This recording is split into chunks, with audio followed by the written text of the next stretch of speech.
Hello, everyone. Let's talk a bit about expressing purpose in English. We're going to compare how to use in order that or so that with the other very similar pair in order to and so as to. Now, it all starts with connecting two ideas. Let's take Angela left early and she didn't want to miss her flight. We can see a logical connection between these two. Angela leaving early is the action she performed. And the fact that she wanted to catch her flight was the purpose, the intention that she had when she left early. So there is a connection between these two sentences, at least in our mind. What we want to do is to combine them in our speech or in our writing as well to sound more advanced and more sophisticated.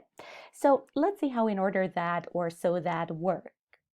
Now, keeping in mind that our goal is to connect two separate sentences into one, we're going to place in order that and so that in the middle basically and test how it works. Angela left early so that she didn't want to miss her flight. Doesn't sound too bad. There is a small adjustment we need to make, which is cross out want to, just not use it at all, because in order that already tells us that her intention was to catch her flight. So there we have it. But another thing that we could do would be to use wouldn't instead of didn't. Wouldn't would express a bit more of her wish to catch the flight, would be a bit more appropriate in this context.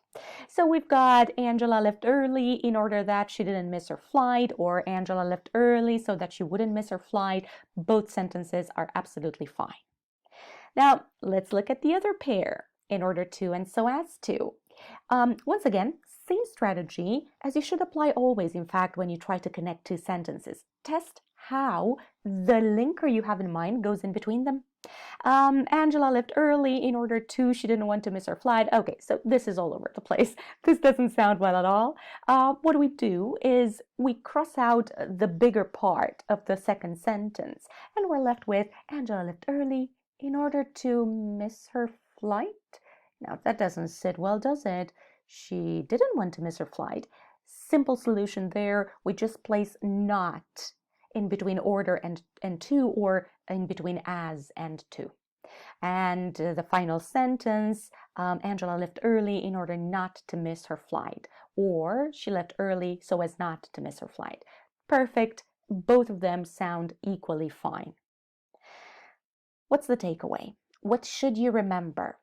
Well, when you use in order not to or in order to, and so as not to or so as to, you need to remember that after them you need an infinitive, an action, in other words. That's all, just the action, and then continue with the rest of the sentence. But when you use in order that or so that, use it with a subject and a predicate. As you can see here, she is the subject, wouldn't miss is the predicate. Angela left early so that she wouldn't miss her flight. You cannot use them with an infinitive, just with the action. You need the subject too. We are going to discuss ways of contrasting ideas in English. So it all starts with two ideas, two situations. For instance, they were not in the mood to go out and they didn't want to disappoint their friend by not showing up at his birthday party. Clearly, these two situations conflict. So the question is, how can we connect them? But perhaps first we need to ask ourselves, why do we want to connect them? Well, first of all, we want to sound more fluent, perhaps. Or we want to make our sentence more complex in case we are being evaluated, assessed on our grammar, but perhaps we're writing an essay or sitting an exam. And last but never the least, my favorite, to make the sentence sound more interesting in real life conversation. All these ways of linking ideas simply make the listener want to find out more about what we want to say. So let's dive into this. How could we connect these two contrasting ideas, the fact that they didn't have the right mood and the fact that they didn't want to disappoint their friend, into one sentence? Well, in order to make it one sentence, we need the comma right here. But it's not enough. There needs to be a word at the beginning of the first sentence that makes everything then just flow naturally. So if we look at the post-it notes over here, although is a good suspect. Now, when we use although, we basically need to read the sentence out loud to check whether it works. Although they were not in the mood to go out, they didn't want to disappoint their friend. This works quite nicely. So although, then we use the subject they, and were not, the predicate. Everything from there on out just flows smoothly in my sentence, in this complex sentence which connects two into one. Now, even though it's no different, they sound alike and they behave the same way. Even though they were not in the mood to go out tonight, they didn't want to disappoint their friend. Perfect. Even though plus subject, which is they, plus were not, which is the predicate. And then just, finish up your sentences. Now, despite, once we test it, we notice that there's something wrong with it. Despite they were not in the mood, that doesn't fly. So instead of they were not, instead of subject and predicate, we could try and use a gerund. Despite not being in the mood to go out, they didn't want to disappoint their friend. Or even simpler than that, yet very complex and impressive, we use a noun. Despite their mood, which, let's face it, covers the first part of the sentence altogether, they didn't want to disappoint. Despite their mood, they didn't want to disappoint their friend by not showing up at his birthday party. How beautiful is that? Simple yet complex. And in spite of functions just like despite, with a gerund, despite not being in the mood to go out, or with a noun, in spite of their mood, which once again covers the entire first half of the sentence. Very nifty. The outcast here, however, is a special kind of word.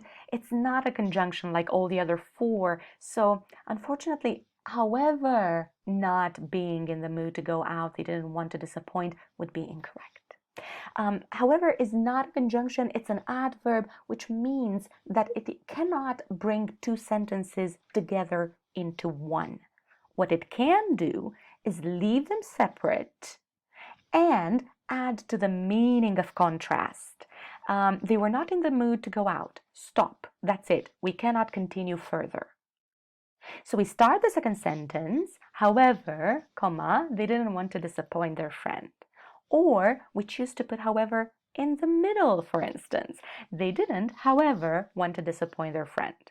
Lastly, we can also use it at the end of the sentence. Sure, no problem whatsoever. So however gives us a bit more flexibility here, I guess, with the positioning inside the sentence.